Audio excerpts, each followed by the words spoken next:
Pregnancy के दौरान जो हमारी गर्भवती माताएं हैं, मतलब जो हमारी होने वाली मॉमीज हैं, उनको कई बार पीरियड जैसे बैक में पेन होता है ना, जैसे पीरियड के टाइम में कमर में दर्द होता है, इस दर्द का अनुभव करना पड़ता है।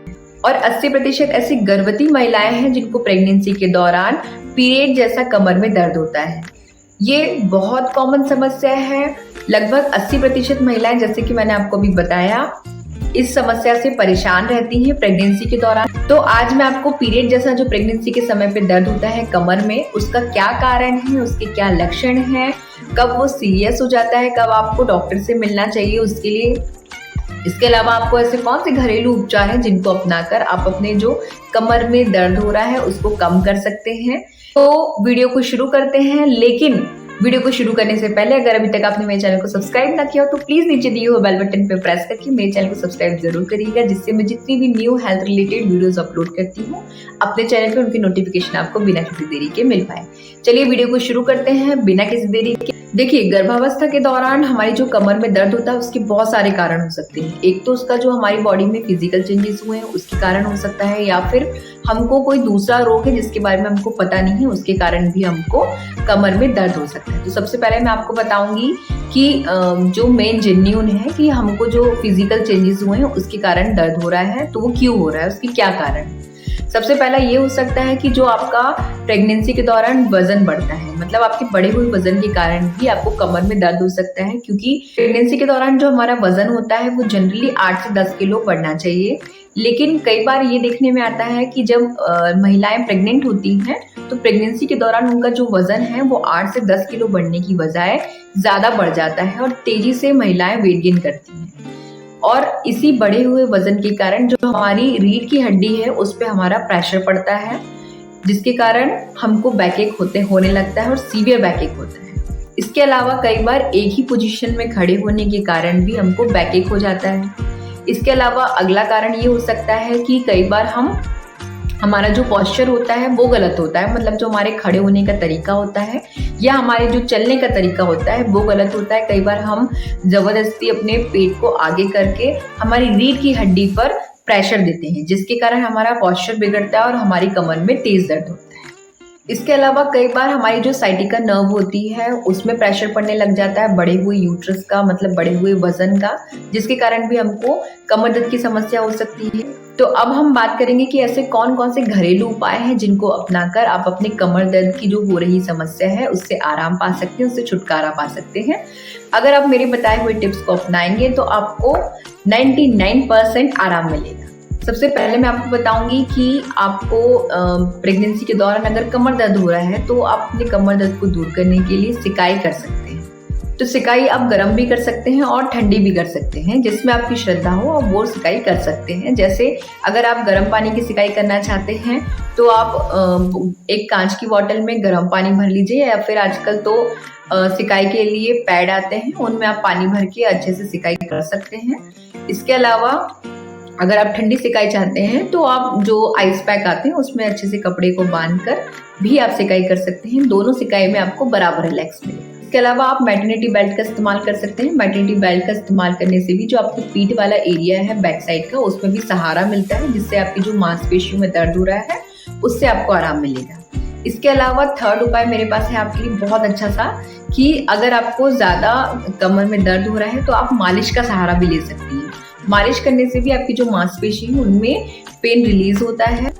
इसके अलावा आप जब भी बैठती हैं तो आप कंफर्टेबल पोजीशन में बैठिए और बैठने के बाद में पीठ में आप 2 तकिए का सहारा भी लेकर बैठ सकती हैं, मतलब अपने बैक को आपको तकिए से सहारा देना है, जिससे जो आपकी मसल्स है उनमें पेन नहीं होगा।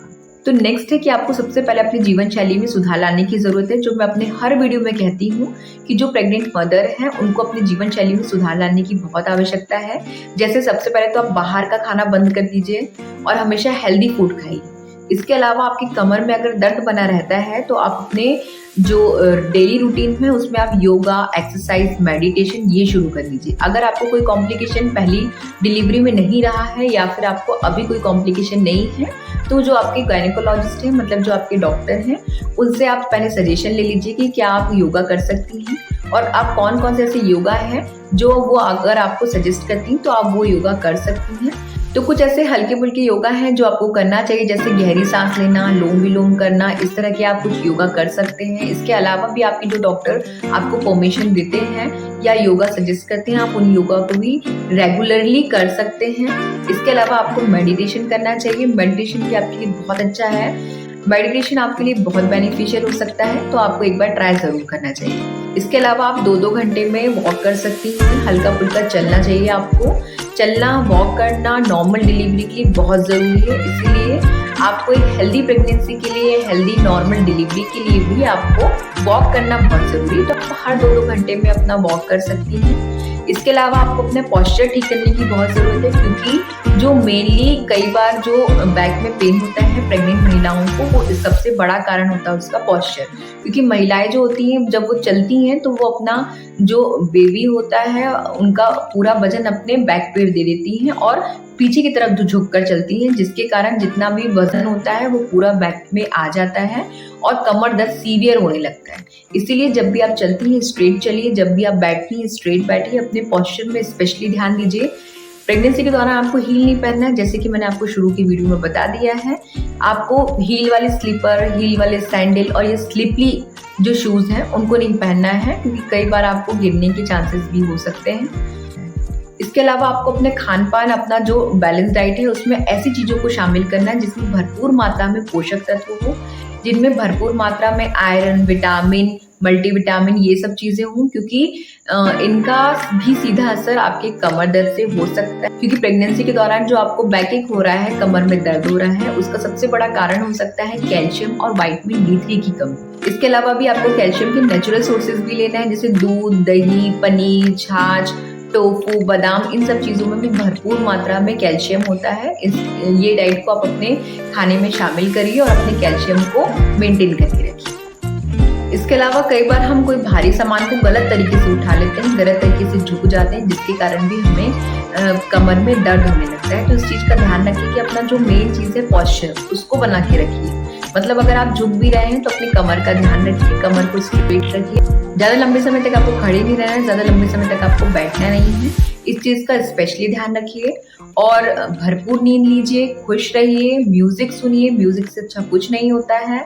और अपनी कमर दर्द के लिए जब भी आप सोते हैं तो सोते समय भी आप अपनी कमर में बैक साइड में तकिया लगा सकते हैं। और इसके अलावा जब आप लेट के उठते हैं तो आपको लेफ्ट लेटरल पोजीशन में ही लेटना भी है और उठना भी आपको करवट लेके है। इस चीज़ का आपको विशेष ध्यान रखना है। तो जितने भी टिप्स मैंने आज आपको आपकी कमर दर्द से रिलेटेड दिए हैं, अगर आप उसको अपनाते हैं तो पक्का आपके कमर दर्द में आराम लगेगा।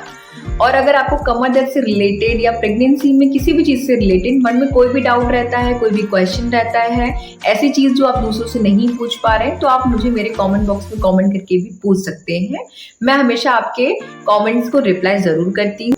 और अगर अभी तक आपने मेरे चैनल को सब्सक्राइब ना किया तो प्लीज़ नीचे दिए हुए बेल बटन पे प्रेस करके मेरे चैनल को सब्सक्राइब जरूर कर लीजिएगा, जिससे मैं जितनी भी न्यू हेल्थ रिलेटेड वीडियोस अपने चैनल पे अपलोड करती हूँ उनकी नोटिफिकेशन आपको बिना किसी देरी के मिल पाए।